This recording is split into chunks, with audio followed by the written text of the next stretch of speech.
ये कहानी है एक चिड़िया की जिसकी जंगल में मिठाई की दुकान थी। चुन्नू बेटा, उठ जाओ बेटा, सुबह हो गई है। आज हमें अपनी दुकान पे कुछ नई मिठाइयाँ बनानी है और तुम उठ नहीं रहे। मैंने घर का सारा काम कर लिया है। चलो उठ जाओ मेरा बेटा, अब हम चलें दुकान पे और नई मिठाई बनाएंगे। अब उठ भी जाओ मुन्नू। चलो ठीक है, अगर तुम नहीं जाना चाहते तो मैं अकेली ही चली जाती हूँ। अच्छा माँ, उठता हूँ, थोड़ी देर और सोने दो ना, फिर चलते हैं। चलो ठीक है, तुम्हारी मर्जी, क्योंकि मैं तो आज दुकान पे गुलाब जामुन और रसगुल्ले बनाने वाली हूँ। चलो तुम सो, मैं तो दुकान पे जाऊंगी, बनाऊंगी भी और खाऊंगी भी। क्या क्या माँ, आज रसगुल्ले और गुलाब जामुन बनेंगे? तो चले फिर, देर किस बात की। मैं तो बहुत खुश हूँ, आज गुलाब जामुन और रसगुल्ले बनेंगे।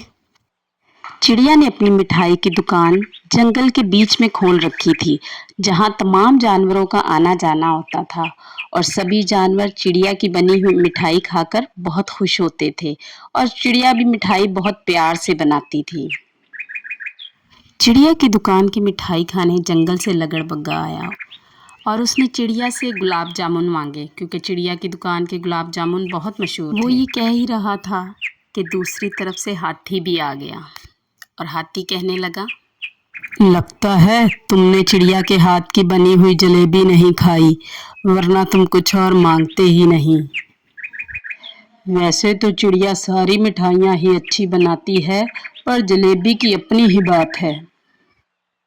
चिड़िया ने दोनों को मिठाई दी और दोनों ने मिठाई बड़े शौक से खाई और चिड़िया भी मिठाई बहुत प्यार से बनाती थी और सब उसके हाथ की मिठाई बड़े शौक से खाते थे। चिड़िया की दुकान में गुलाब जामुन कम हो गए और वो और गुलाब जामुन बनाती। वैसे तो चिड़िया रोज़ाना ही अपनी दुकान में कोई ना कोई नई मिठाई बनाती, क्योंकि उसकी बनाई हुई मिठाइयाँ बहुत जल्दी फ़रोख्त हो जाती थी, इसलिए उसे रोज़ नई मिठाइयाँ बनानी पड़ती थी। चिड़िया की मिठाई की दुकान के पास ही एक दरख्त पर एक कवि और कौवा रहता था। कौवे का नाम कालू कौवा और उसकी बीवी का नाम गिन्नी कवि था, जो कि रोजाना चिड़िया की दुकान को देखते और हसरत भरी निगाहों से कहती, हेलो जी, देखो तो सही, चिड़िया ने अपनी दुकान पे कैसी मजेदार मिठाइयाँ रखी हैं। रोज ही देखती हूँ इन मिठाइयों को, क्या ही खूबसूरत मजेदार लगती हैं, पर आपने मुझे कभी नहीं दिलाई। कैसे दिलाऊं गिन्नी, मेरे पास पैसे ही नहीं हैं और ऊपर से मेरा काम करने को भी दिल नहीं चाहता। काम करूंगा तो पैसे लाऊंगा ना। बस मैंने सोच लिया है, अब मुझे ही कुछ करना होगा, तुमसे कुछ ना होगा, और ये मिठाइयाँ तो मैं खा के ही रहूंगी। गिन्नी कवि ने चिड़िया को बेवकूफ बनाने का सोचा और उसकी दुकान के सामने धड़म से गिर गई और चिड़िया परेशान होकर बोली, गिन्नी कवि क्या हुआ है, तुम्हें क्या हुआ? गिन्नी कवि क्या हुआ? कुछ नहीं, बस चक्कर आ गए, लगता है मेरा शुगर लो हो गया है, मुझे कुछ मीठा खाने की जरूरत है और मेरे पास पैसे भी नहीं है। अब मैं क्या करूं, मुझे बहुत चक्कर आए। ये सुनते ही चिड़िया ने गिन्नी कवि को मिठाई दी और बोली, गिन्नी बहन, कोई बात नहीं, आपकी तबीयत ठीक नहीं है, आप ये मिठाई खाएं और पैसों की वजह से परेशान नहीं हो। पैसे तो फिर मिल जाएंगे, लेकिन आपकी तबीयत का ठीक होना बहुत ज़रूरी है, अपने ही अपनों के काम आते हैं। गिन्नी बहन, मैंने कुछ मिठाई पैक भी कर दी है, आप इसे अपने साथ ले जाना और इसको खाना, ताकि आपकी तबीयत सेट रहे। और चिड़िया ने जो मिठाई दी, गिन्नी कवि उसे लेकर चली गई। गिन्नी कवि दिल ही दिल में बहुत खुश थी कि उसने चिड़िया को बेवकूफ़ बनाया है।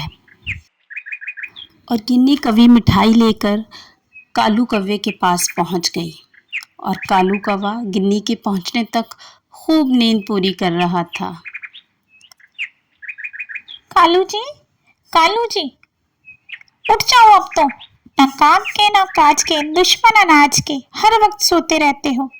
देखो तो सही, मैं मिठाई लेके आई हूँ। क्या क्या क्या मिठाई लेके आई हो?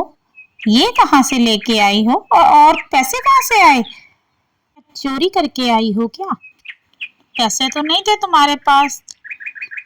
चोरी करके नहीं लाई हूँ, बल्कि चिड़िया को बेवकूफ बनाकर लाई हूँ। मैं गई और मैंने वहां बीमार होने का नाटक किया और चिड़िया ठहरी रहमदिल, उसने मुझे बहुत सारी मिठाइयाँ खाने को भी दी और साथ के लिए भी दे दी। लो तुम भी खाओ और मजे करो, अब रोज ऐसी मिठाइयाँ मिलेगी। चिड़िया अपनी दुकान पर काम कर रही थी और उसकी दुकान पे रसगुल्ले खत्म हो गए और वो रसगुल्ले बनाने लगी। चुन्नू बेटा देखो मैं रसगुल्ले बना रही हूँ। वो ये बातें कर ही रही थी कि गिन्नी चिड़िया आ गई। अरे पता नहीं क्या हो रहा है, चक्कर आ रहे हैं। गिन्नी बहन लगता है आज फिर तुम्हारी तबीयत ठीक नहीं है, तुम्हें मीठा खाने की जरूरत है। मैं तुम्हें कुछ मिठाइयाँ देती हूँ, तुम ले जाओ और इनको खाओ ताकि तुम्हारी तबीयत सही हो जाए। गिन्नी कभी बगैर पैसे दिए ही मिठाई लेकर चली जाती है और चिड़िया उसे देखती ही रह जाती है। उसकी बीमारी की वजह से चिड़िया उससे पैसे भी नहीं मांगती।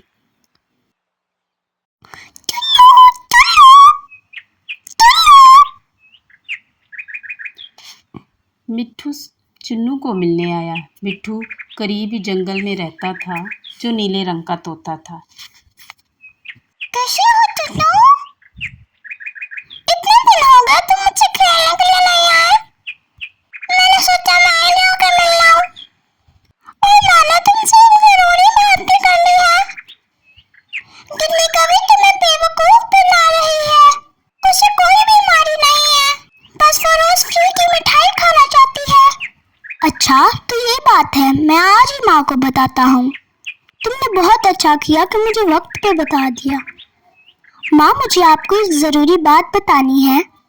मुझे मेरे दोस्त मिट्ठू ने बताई है, जो गिन्नी कवि के घोंसले के पास रहता है। उसने बताया कि गिन्नी कवि की तबीयत बिल्कुल ठीक है। अभी वो ये बात कर ही रहा था कि उसका दोस्त मिट्ठू भी आ गया और कहने लगा, चिड़िया आंटी तुमने बिल्कुल ठीक कह रहा है। गिन्नी कवि सिर्फ फ्री की मिठाई खाना चाहती है, उससे कोई बीमारी नहीं। कोई बात नहीं मिट्ठू, अगर गिन्नी कभी झूठ बोलकर मिठाई खा रही है तो, लेकिन हमें सच्चाई का दामन नहीं छोड़ना चाहिए। हम तो उसकी मदद कर रहे थे। उनकी ये बातें सुनकर हाथी और लगड़बग्गा भी वहां पर आ गया और लगड़बग्गा बोला, ये तो गलत बात है कि धोखे से मिठाई खाती है। ये तो गलत कर रही है गिन्नी, तुम भी तो आखिर मेहनत करती हो और पैसे लगाकर मिठाई बनाती हो और वो रोज उधार मिठाई लेकर जाती है। इन सब की बातें सुनकर दरख्त पर बैठा बंदर बोला, मैं मशवरा देता हूँ, सबको उधार देना बंद कर दो। दूसरे ही दिन चिड़िया ने उधार बंद का बोर्ड लगा दिया और सब जानवरों ने ये बोर्ड देखा और चिड़िया ने यह अहद कर लिया कि अब मुझे किसी को उधार नहीं देना है, क्योंकि उधार देने की वजह से उसकी दुकान की हालत काफी खराब हो गई थी।